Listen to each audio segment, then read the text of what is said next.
জুদাকে, যিনি কলকাতায় পরোটা বিক্রির পাশাপাশি অভিনয়ের মাধ্যমে নিজের এক আলাদা পরিচয় তৈরি করেছেন। অনুষ্ঠানে সম্মানিত করা হয় প্রতিভাবান স্যাক্সোফোন শিল্পী নমিতা দাসকে। জুবিন গার্গের গান স্যাক্সোফোনে বাজিয়ে সোশ্যাল মিডিয়ায় ঝড় তোলা এই শিল্পীর সম্মাননা গ্রহণ করে আয়োজকদের ধন্যবাদ জানান।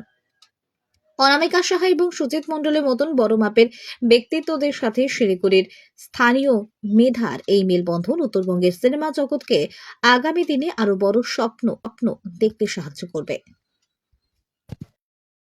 একটা গান করেছি, ঠিক এইরকম একটা গান ছিল আমার যায় পাখি উড়ে রোমিও ফিল্মে, কিন্তু জুবিনের জন্য আমি সকাল 9টা থেকে রাত্রি 10টা অবধি বসেছিলাম বোম্বেতে। আমি আর জিদ্দামুলি আসতে পারিনি বলে এই গানটা গেয়েছিল রানা ঘোষ। রানা ঘোষ এমনি ট্র্যাক করেছিল, মানে কেউ গান রেকর্ডিং এর আগে নিয়ম হচ্ছে অন্য একটা দেওয়া হবে। ওয়েস্ট বেঙ্গল আমি প্রচুর পেয়েছি, নিজে মুখে বলা উচিত নয়। যদি কখনো আমার বাড়িতে কেউ যান তাহলে দেখবেন আমার রাখার জায়গা। ৪৫ বছর অভিনয় করে আজ যদি আমার কথা মনে রেখে এই নর্থ বেঙ্গল সিনে অ্যাওয়ার্ড আমাকে অ্যাওয়ার্ড দিচ্ছে, এটা আমি একটু ইমোশনাল হয়ে যাচ্ছি। এটা আমার কাছে বড় পাওয়া, কারণ বহু চেষ্টা করেছি যে চরিত্রই আমাকে দিই সেই চরিত্রের মধ্যে দিয়ে নিজেকে প্রকাশ করার চেষ্টা করেছি। তো আজকে আমি সাকসেসফুল, যে এখন আমি ফুল হইনি। সাকসেস হয়তো এসছে কিন্তু সাকসেসফুল হইনি। তবে ঈশ্বর যদি সহায় থাকে আমি ফুল হব, সেই বিশ্বাস আমার আছে। আর এখানে এই সিনে অ্যাওয়ার্ড এর জন্য কাকে ছেড়ে কাকে ধন্যবাদ দেবো আমি জানি না। তবে সঞ্জয় যে আমার সঙ্গে যোগাযোগ করে, আমি প্রথমে ভাবলাম বাবা এই শিলিগুড়িতে যাবো একটা অ্যাওয়ার্ড আনতে, ধর আমি যাব না। তারপরে আমি মনে করলাম যে না, কেন যাব না। শিলিগুড়ি আমি জিজ্ঞেস করলাম সঞ্জয়কে, এটা কি ব্যাপার বলুন তো, কি বলে এরকম আমরা একটা অ্যাওয়ার্ড দিই আমাদের একটা সংস্থা থেকে, তো এবার আমরা ঠিক করেছি আপনাকে দেবো।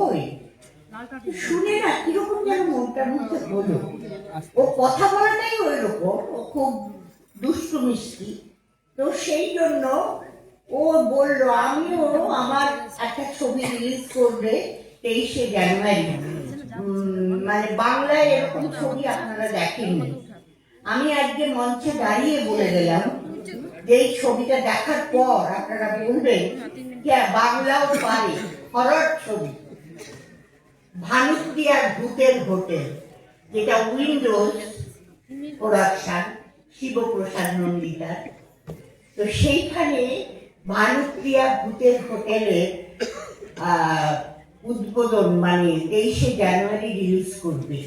আমি খুব আশায় বসে থাকবো যে দর্শক আমাকে নেগেটিভ রোলেই তো বেশি ভাবে ভালোবাসা দিয়েছে। তো এই রোলটা মানুষ করেছি, পেয়েছি ভালোবাসা। এবার ভূত করে দেখি আমি ভালোবাসা পাই। সেই অঞ্জয় ওর বলার মধ্যে এমন একটা ব্যাপার আছে যেটাতে আমি আর না করতে পারলাম না, কারণ এখন খুব প্রমোশন হচ্ছে ওই ছবি এবং সব জায়গায় আমাকে নিয়ে যাচ্ছে করছে। তখন আমি বললাম যে ঠিক আছে। আজকে আমি এসেছি শিলিগুড়ি দীনবন্ধু মঞ্চ। আজকে নর্থ বেঙ্গল ফিল্ম ফেস্টিভ্যাল একটা অ্যাওয়ার্ড ছিল। তো এখানে এসে আমি ভীষণভাবে আনন্দ ফিল করছি এবং ভীষণভাবে আমি গর্বিত আজকে এই অ্যাওয়ার্ডটা পাওয়ার জন্য। এটা আমার ভীষণ আমি খুশি হয়েছি। আমার জীবনে সবচেয়ে বড় একটা অ্যাওয়ার্ড যেটা আমি আজ পেয়েছি, আমি ভীষণভাবে আনন্দিত। কী বলবো, এটা আমার জীবনের প্রথম একটা অ্যাওয়ার্ড পেয়েছি নর্থ বেঙ্গল ফিল্ম ফেস্টিভ্যাল থেকে। তো আমি অসংখ্য ধন্যবাদ জানাই যারা মেম্বার হয়েছেন, আমার আন্তরিক শুভেচ্ছা জানাই এত সুন্দর একটা অনুষ্ঠানে আমাকে নিমন্ত্রণ করার জন্য এবং ইনভাইট করার জন্য। Thank you. অ্যাকচুয়ালি আমার ছোটবেলা থেকে আমি নাচ গান করে এসেছি।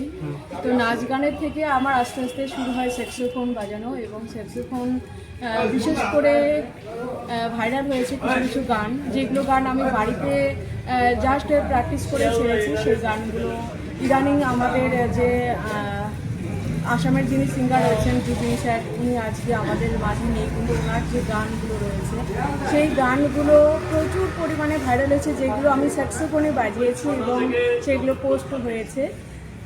তো সবার এত এত ভালোবাসায় আজকে এই জায়গায় পৌঁছেছে আমাকে, স্যাক্সোফোন থেকে এই জায়গায় আমি ভীষণভাবে আনন্দ ফিল করছি।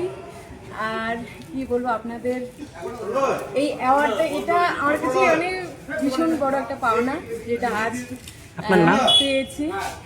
অনেক বড় একটা ইচ্ছে পূরণ হলো আজকে। আপনার নাম? আমার নাম নমিতা দাস, জামালদা থেকে এসেছি।